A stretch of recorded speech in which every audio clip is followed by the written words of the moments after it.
Well, hello everyone. I wanted to put together a lecture video here of covering just a couple of the disorders mentioned in the chapter. This particular video focuses really on two categories, and that is anxiety and mood disorders. So decided to make this a little shorter rather than including lots of categories. So here we go.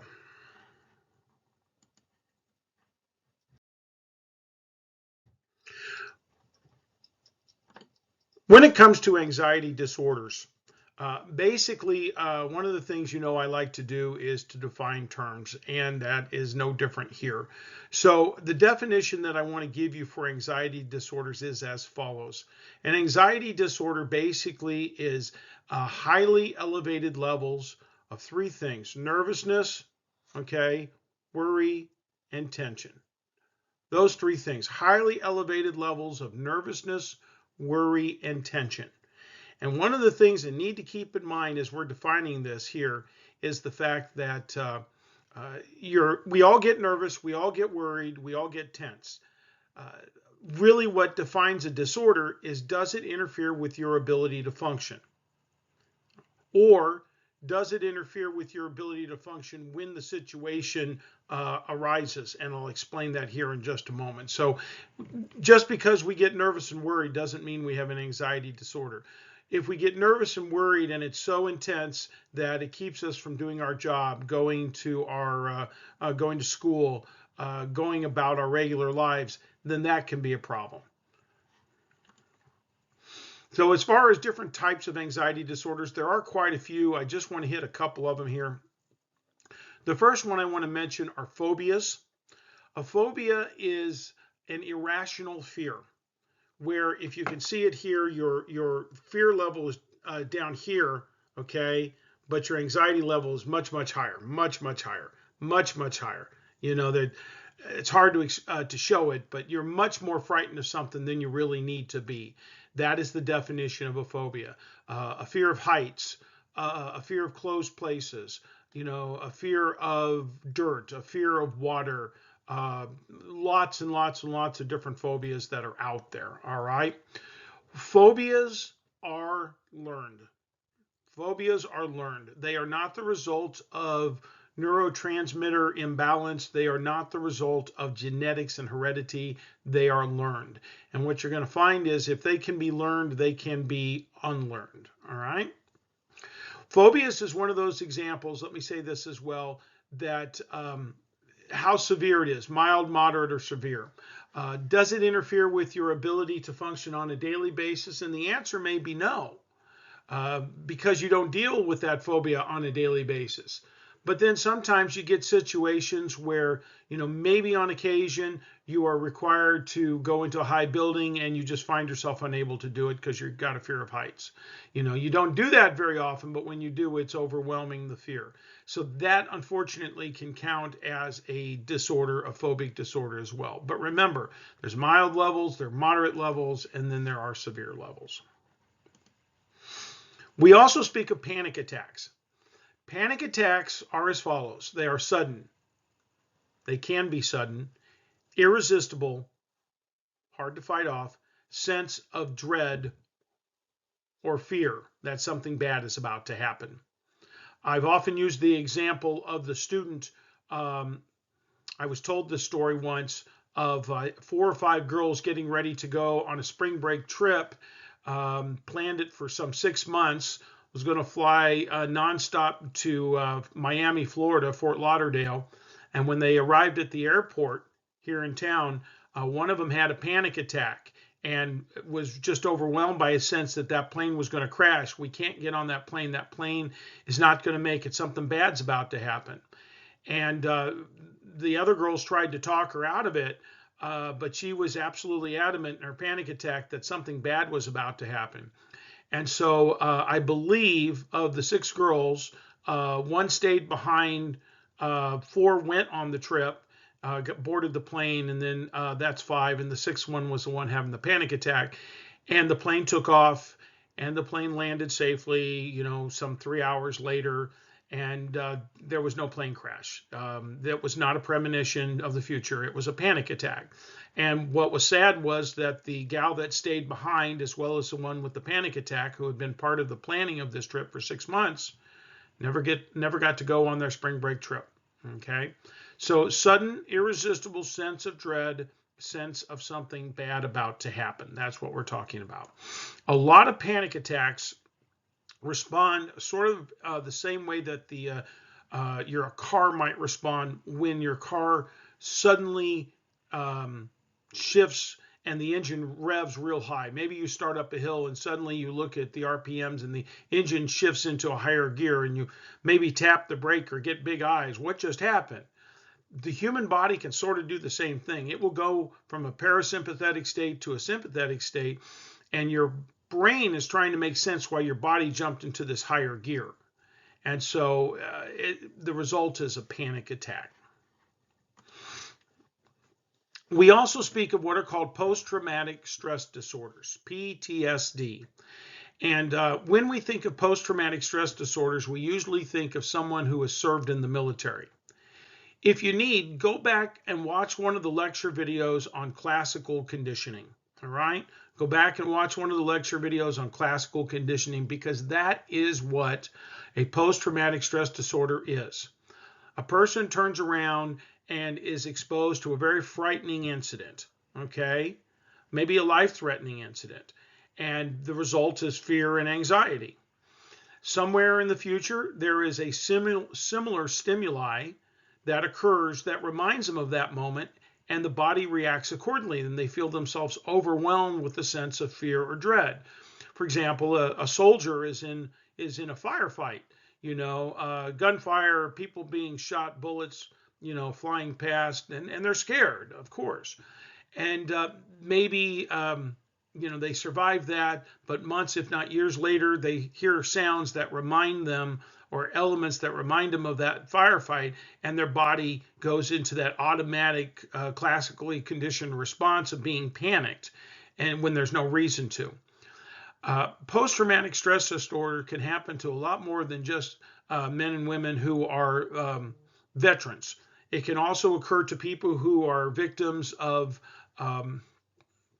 natural disasters. We've heard instances of people that have survived a tornado, such as the Joplin tornado so many years ago, when people heard the fierce winds and their houses were destroyed, and some people lost, the friends passed away. And what happened? Weeks and months later, especially with some children, when there would be a rainstorm or a windstorm there in Joplin, that similar stimuli caused them to panic, because it sort of told their body to, react as it did when they were in the middle of a tornado. So we can see that in both locations and others as well. Then we speak of what are called mood disorders, okay? Mood disorders are basically characterized, and I hate to use the term, changes in mood or changes in affect, but that really is the best way to describe it. And one end of the spectrum of mood disorders deals with things such as depression. So when it comes to depression, we are not quick to diagnose someone with depression, because all of us have down days. Characteristics of depression might include some of the following: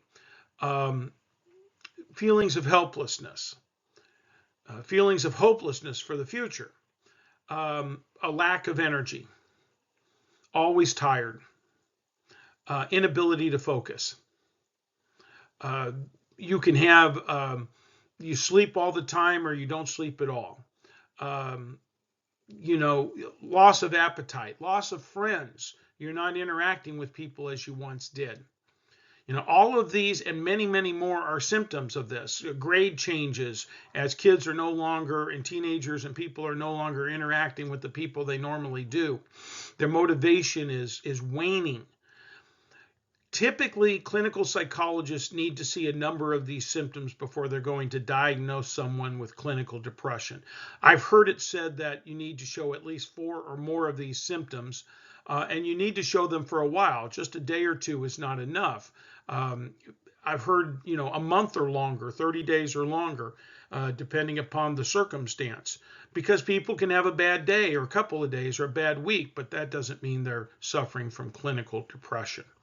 There is one symptom that, if it appears, we do not need to see if these other 3 or 4 symptoms show up, and that is talk of suicide, talk of wanting to harm oneself or kill oneself. If a person starts to discuss their own death, in that they want to die, we don't have to wait for 2 or 3 or 4 more symptoms, and we'll check back with you later. It is addressed right now. There are quite a few different types of depression. I really only are mentioning 2 types. One is major depression. And major depression often has all the symptoms that I mentioned just a few minutes ago, and has been present for sometimes 6 or more months. So it has been around a while. It hasn't just appeared and reared its ugly head just now. And the other is what is called seasonal affective disorder, SAD, seasonal affective disorder. These people suffer from depression a lot of times during the winter months. Some call it the winter blues, because of a lack of sunlight. They don't have the sunlight striking the eye, what is referred to as the suprachiasmatic nucleus, as it once did. And because of that, they start to go into a state of depression. Now remember, there can be mild depression, there can be moderate depression, there can be severe depression. There are different types. But this SAD, seasonal affective disorder, can be prevalent, especially during the winter months.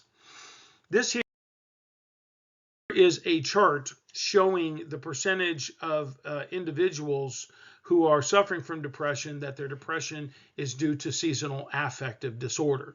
And you'll see that the farther north you get, the frequency of this does tend to go up, and and so on. Some people can be diagnosed with what we call the winter blues, where they're not clinically diagnosable, but they're definitely feeling the effects of weeks, if not months, of darkness.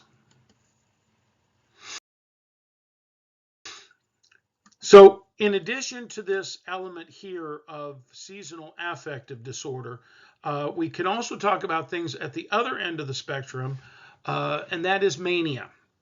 Now, mania often goes undiagnosed, especially when it's mild and maybe moderate. But mania is characterized by heightened levels of elation. Okay. Some people find that they turn around and they try to do everything at once. People might say, you're getting in the way because you're busy doing so much. You're full of energy. Your thoughts are racing, and things like that. We don't see a lot of people diagnosed as manic or with mania unless it is pretty intense or extreme. Sometimes a mild case might allow us to be even more productive. What we do sometimes see is this right here, manic depression. This is what we call a bipolar reaction or a bipolar disorder, because you're seeing an individual that is showing characteristics of both mania at sometimes and then depression at others, manic depression. And so what ends up happening is that they can go from sort of one extreme to the other extreme, from one point to the other point and stuff like that. And sometimes it doesn't take too terribly long to get from that point, from one extreme to the other as well. But I have been told by people in the know that manic depression is often overdiagnosed. That's the opinion of one psychiatrist that I've spoken with, that people turn around and they see someone suffering from depression who has a good day, or maybe a couple of good days, then falls back into depression. And they confuse a couple of good days with a manic state. Or psychiatrists may turn around and diagnose somebody as suffering from depression, and maybe they don't see the mania, but they want to have it covered. So what do? They turn around and prescribe medication for manic depression.